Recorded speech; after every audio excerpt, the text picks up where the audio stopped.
জয় শ্রীকৃষ্ণা। রাধে রাধে। নমস্কার বন্ধুরা। এই গাছের শিকড় আপনার সাথে থাকলে দূর হবে সমস্ত দুঃখ দারিদ্রতা। মা লক্ষ্মীর আশীর্বাদে প্রচুর অর্থ আসবে। চলছে অগ্রহায়ণ মাস, আর এই মাসটি মা লক্ষ্মী দেবীর অত্যন্ত প্রিয় একটি মাস। এই অগ্রহায়ণ মাসে উত্তর ভাদ্রপদ ও মৃগশিরা নক্ষত্রে অবস্থান করে। কামাখ্যা দেবী সহ ব্রহ্মা বিষ্ণু মহেশ্বরের পুজো করা হয় এই পবিত্র অগ্রহায়ণ মাসে। এই মাসটি ত্রিদেবের আরাধনার একটি অন্যতম মাস। শাস্ত্র বলছে পুজোর পদ্ধতি প্রতিটি ধাপ ভক্তিভরে অনুসরণ করলে পবিত্র অগ্রহায়ণ মাসে সাধক সাধিকারাও সিদ্ধি লাভ করতে পারে। আর এই মাসে গ্রামের ঘরে ঘরে পালন করা হয় ইতু পুজো। ইনি হলেন লৌকিক দেবী। এই পুজো শুরু হয়ে যায় কার্তিক মাসের সংক্রান্তি থেকে, আর গোটা অগ্রহায়ণ মাস জুড়ে চলে এই পুজো। এই মাসে সব থেকে বেশি ধান উৎপন্ন হয়, তাই অতীতে এই মাসটিকে বছরের প্রথম মাস ধরা হতো। তাই এই পবিত্র অগ্রহায়ণ মাসে মা লক্ষ্মী দেবীর বিশেষ কৃপা লাভ করতে প্রত্যেক বৃহস্পতিবার বাড়িতে মা লক্ষ্মী দেবীর পূজা আরাধনা করুন। প্রত্যেক দিন করুন। আবার এই অগ্রহায়ণ মাসটি ভগবান শ্রীকৃষ্ণেরও অত্যন্ত প্রিয় মাস। এই অগ্রহায়ণ মাসটি যেহেতু মাঘশীর্ষ মাস, তাই এই মাসটি ভগবান শ্রীকৃষ্ণকে অর্পণ করা হয়। ভগবান শ্রীকৃষ্ণকে খুশি রাখার জন্য, তার আশীর্বাদ লাভ করবার জন্য এই মাঘশীর্ষ মাসে প্রত্যেক দিন গীতা পাঠ করুন। এতে ভগবান শ্রীকৃষ্ণের অসীম কৃপা লাভ করতে পারবেন এবং 7 জন্মের পাপ থেকে মুক্তি মিলবে। এই পবিত্র অগ্রহায়ণ মাসে শঙ্খের বিশেষ পূজার মাহাত্ম্য রয়েছে। এই অগ্রহায়ণ মাসে ভগবান শ্রীকৃষ্ণের পূজা করবার সময় শঙ্খের মধ্যে পবিত্র গঙ্গা জল ভরে নিন। তারপর সেই জল ভর্তি শঙ্খটি ভগবান শ্রীকৃষ্ণের চারিদিকে 3 বার ঘুরিয়ে নিন। তারপর সেই শঙ্খের জল আপনার বাড়ির প্রত্যেকটা জায়গায় খুব ভালো করে ছিটিয়ে দিন। দেখবেন আপনার বাড়িতে থাকা সমস্ত বাস্তু দোষ দূর হয়ে যাবে এবং আপনার ঘরে যদি কোনো নেগেটিভ এনার্জি থাকে তা বেরিয়ে চলে যাবে। এই পবিত্র অগ্রহায়ণ মাসে গঙ্গা স্নান করার বিশেষ মাহাত্ম্য রয়েছে। যদি গঙ্গা স্নান করতে না পারেন, তবে বাড়িতে যে জলে স্নান করবেন সেই জলে কয়েক ফোঁটা গঙ্গা জল মিশিয়ে স্নান করে নেবেন।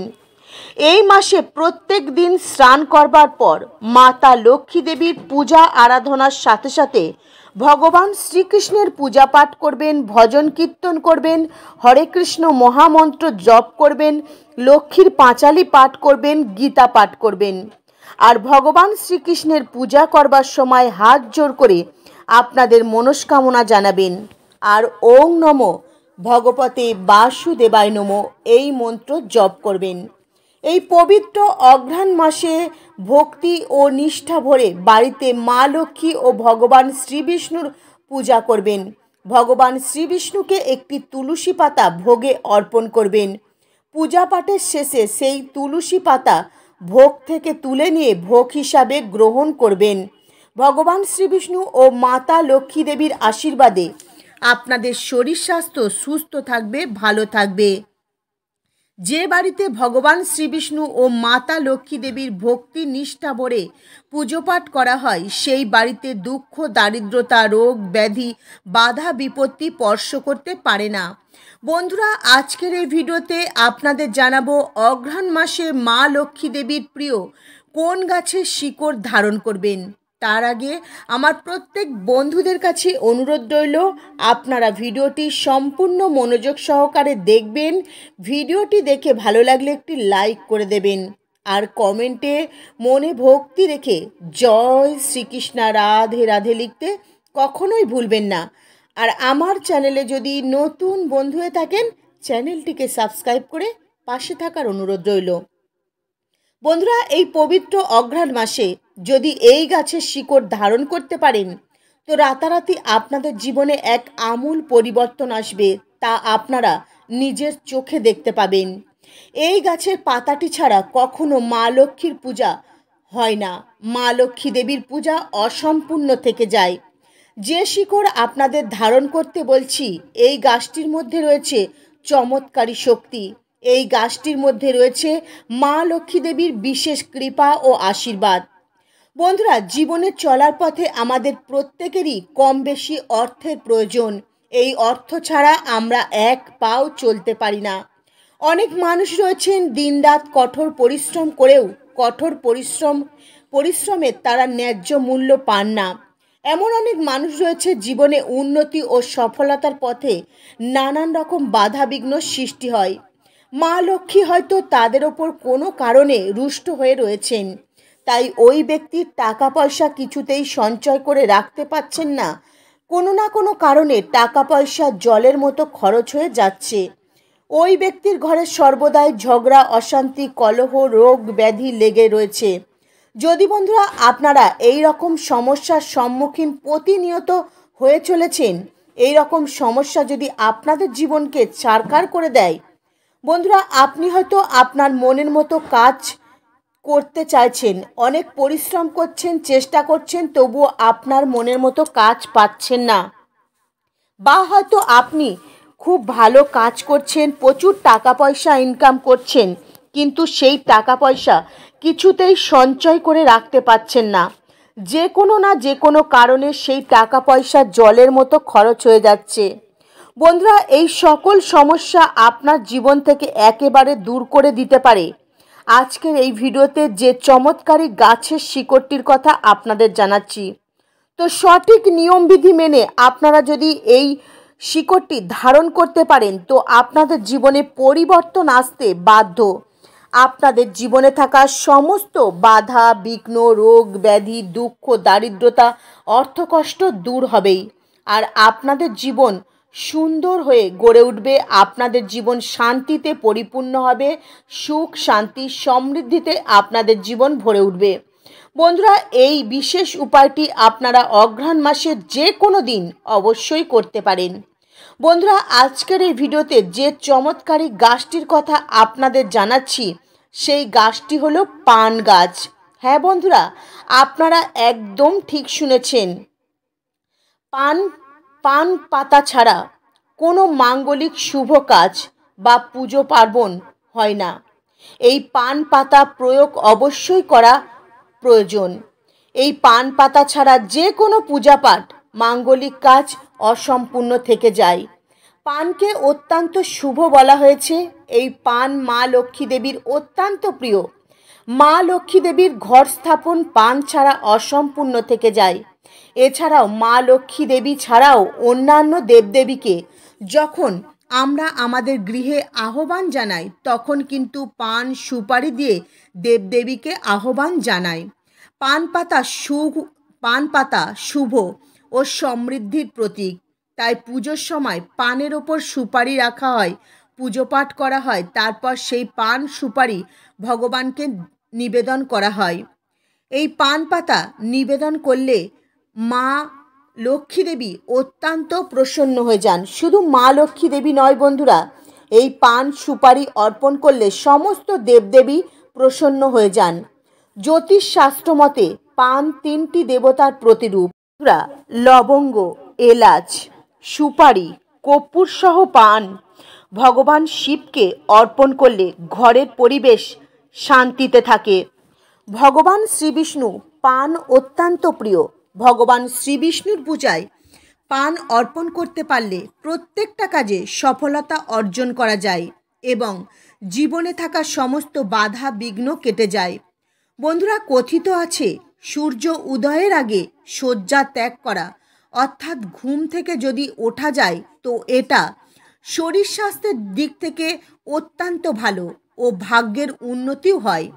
তাই আপনাদের ভাগ্যকে যদি সূর্যের মতো উজ্জ্বল করতে চান, তাহলে সূর্য উদয়ের আগে অবশ্যই ঘুম থেকে উঠুন, জাগুন আর আপনাদের ভাগ্যকেও জাগিয়ে তুলুন।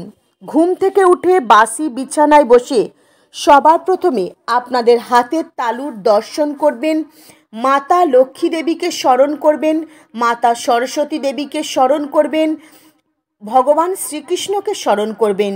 তারপর তাদেরকে আপনার প্রণাম জানাবেন। তারপর মাটিতে পা দেওয়ার আগে ধরিত্রী মাতার কাছে ক্ষমা চেয়ে ধরিত্রী মাতাকে প্রণাম জানাবেন। হরে কৃষ্ণ মহামন্ত্র জপ করবেন। এইভাবে আপনারা আপনাদের দিন শুরু করবেন। তারপর আপনার বাড়ির নিত্য কাজকর্ম সেরে নেবেন। ঘরবাড়ি খুব ভালো করে পরিষ্কার পরিচ্ছন্ন করে নেবেন। বন্ধুরা, বাড়ির সদর দরজা অবশ্যই পরিষ্কার পরিচ্ছন্ন করে নেবেন। সদর দরজার আশেপাশে কোনো নোংরা আবর্জনা, ছেঁড়া জুতো চপ্পল রাখবেন না। সদর দরজায় 1 ঘটি জল ঢেলে দেবেন। মনে রাখবেন বন্ধুরা, আমাদের গৃহের ভেতরে দেবদেবী প্রবেশ করেন, মাতা লক্ষ্মী দেবী প্রবেশ করেন এই সদর দরজা দিয়ে। তাই সর্বদাই সদর দরজা পরিষ্কার পরিচ্ছন্ন রাখতে হবে। তারপর বন্ধুরা আপনারা স্নান করে নেবেন, শুদ্ধ বস্ত্র পরিধান করবেন। তারপর নিজের মস্তকের ওপর একটু গঙ্গা জল ছিটিয়ে নেবেন। আপনাদের বাড়ির প্রত্যেকটা জায়গায় একটু গঙ্গা জল ছিটিয়ে দেবেন। তারপর আপনার বাড়ির ইষ্ট দেবদেবীর নিষ্ঠা ভক্তি সহকারে পূজা পাঠ করবেন। তারপর আপনারা পান গাছের 1 টুকরো শিকড় তুলে নিয়ে আসবেন। বন্ধুরা, এটা আমরা জানি যে প্রত্যেকের পক্ষে সম্ভব হবে না পান গাছের শিকড় নিয়ে আসা। আমরা বেশিরভাগ ক্ষেত্রে পান বাজার থেকে কিনে আনি। যে সমস্ত বন্ধুদের ক্ষেত্রে পান গাছের শিকড় আনতে অসম্ভব হবে তারা অবশ্যই নার্সারিতে চলে যাবেন। নার্সারিতে গিয়ে একটি ছোট্ট টবে লাগানো পান গাছ বাড়িতে নিয়ে আসবেন। তারপর সেই পান গাছের 1 টুকরো শিকড় নেবেন আর গাছটি আপনার বাড়িতে লাগিয়ে দেবেন। বন্ধুরা, এই পান গাছ বাড়িতে লাগানো অত্যন্ত শুভ। বাড়ির বাস্তুদোষ কাটাতে খুব ভালোভাবে সাহায্য করে এই পান গাছ। পান গাছ বাড়িতে থাকলে বাড়ির বাস্তুদোষ কখনো তৈরি হয় না। যে বাড়িতে পান গাছ থাকে সেই বাড়িতে খুব সহজে নেগেটিভ এনার্জি প্রবেশ করতে পারে না। বাড়িতে সর্বদাই পজিটিভ এনার্জিতে পরিপূর্ণ থাকে। এই পান গাছের 1 টুকরো শিকড় এনে ভালো করে ধুয়ে গঙ্গা জল ছিটিয়ে শুদ্ধ করে নেবেন। তারপর আপনাদের ঠাকুর ঘরে এই শিকড় নিয়ে যাবেন। তারপর এই শিকড়ের গায়ে একটু সাদা চন্দন লাগিয়ে দেবেন। তারপর শিকড়টি হাতে নিয়ে হাত জোড়ো করে মা লক্ষ্মী দেবীর সামনে প্রার্থনা করবেন। আর আপনাদের যে মনস্কামনা রয়েছে তা মনে মনে মাকে জানাবেন। তারপর এই শিকড়টি মা লক্ষ্মী দেবীর চরণে অর্পণ করবেন। বন্ধুরা, এই উপায়টি অবশ্যই বৃহস্পতিবার দিন করবেন। তারপর নিষ্ঠা ভক্তি সহকারে মায়ের পূজা করবেন। বন্ধুরা, মা লক্ষ্মী দেবীর কৃপা ও আশীর্বাদ পাওয়ার জন্য, সংসার ধনধান্যে পরিপূর্ণ করবার জন্য এই বৃহস্পতিবার দিনটি অত্যন্ত শুভ। তাই এই বৃহস্পতিবার দিন আপনারা নিষ্ঠা ভক্তি সহকারে মা লক্ষ্মীর পূজা পাঠ করুন, ঘর স্থাপন করুন। বন্ধুরা, পূজা শেষ হওয়ার পর আপনারা এই শিকড়টি মা লক্ষ্মীর চরণ থেকে তুলে নেবেন। তারপরে একটি লাল শ্যালো কাপড়ে ভালো করে এই শিকড়টি রেখে লাল সুতো দিয়ে বেঁধে নেবেন। যদি এই শিকড়টি ছেলেরা ধারণ করেন সেক্ষেত্রে আপনারা ডান হাতে ধারণ করবেন, আর মেয়েরা যদি ধারণ করেন সেক্ষেত্রে আপনারা বাম হাতে ধারণ করবেন। এছাড়াও বন্ধুরা, এই শিকড়টি আপনাদের কোমরে বা গলাতে ধারণ করতে পারেন। তবে বন্ধুরা, আপনাদের একটা কথাই বলবো, এই উপায়টি সম্পূর্ণ মনে ভক্তি বিশ্বাস রেখে করবেন। মনে কোনো দ্বিধা বা সংকোচ রেখে এই উপায়টি করতে যাবেন না, তাহলে এই উপায়টির কোনো শুভ ফল পাবেন না। এই শিকড়টি যদি নিয়মবিধি মেনে ধারণ করেন তো মা লক্ষ্মী দেবীর আশীর্বাদে খুব সহজেই আপনাদের জীবন থেকে সমস্ত বাধা বিঘ্ন, আর্থিক সমস্যা, রোগ ব্যাধি দূর হবে। বন্ধুরা, যখন মানুষ নিজের ভাগ্যের পরিবর্তন করতে চায়, একটু বেশি টাকা পয়সা ইনকাম করতে চায়, তখন মানুষ নানান রকম গ্রহরত্ন ধারণ করে থাকেন। কিন্তু বন্ধুরা, সকলের পক্ষে তো আর গ্রহরত্ন ধারণ করা সম্ভব হয় না, কারণ গ্রহরত্ন অনেক মূল্যবান। ধারণ করতে গেলে অনেক টাকা পয়সা খরচ করতে হয়। সেক্ষেত্রে সবাই কিন্তু গ্রহরত্ন ধারণ করতে পারে না। আর এই গ্রহরত্ন কোনটা আসল কোনটা নকল আমরা সাধারণ মানুষেরা সহজেই চিনতে পারি না। তাই অনেক সময় আমরা ঠকে যাই, প্রচুর অর্থ ব্যয় হয়ে যায়। তাই আমরা নিজেরাই যদি এই গাছের শিকড় এনে ধারণ করতে পারি তাহলে সেক্ষেত্রে আমাদের কেউ ঠকাতে পারবে না, বোকা বানাতে পারবে না। একদম সঠিক জিনিস আমরা নিজেরাই ধারণ করতে পারবো, আর এই জিনিসের সম্পূর্ণ ফলও জীবনে লাভ করতে পারবো। কারণ এই গাছের শিকড়ে কোনো রকম ভেজাল থাকে না। আপনি নিজেই এই শিকড় তুলে আনবেন, মা লক্ষ্মীর চরণে অর্পণ করবেন, তারপর এই শিকড় ধারণ করবেন। অবশ্যই এই শিকড়ের সুফল পাবেনই পাবেন। তো বন্ধুরা, আজকের মতো ভিডিও এই পর্যন্তই। আপনারা ভালো থাকবেন, সুস্থ থাকবেন। নমস্কার। হরে কৃষ্ণ।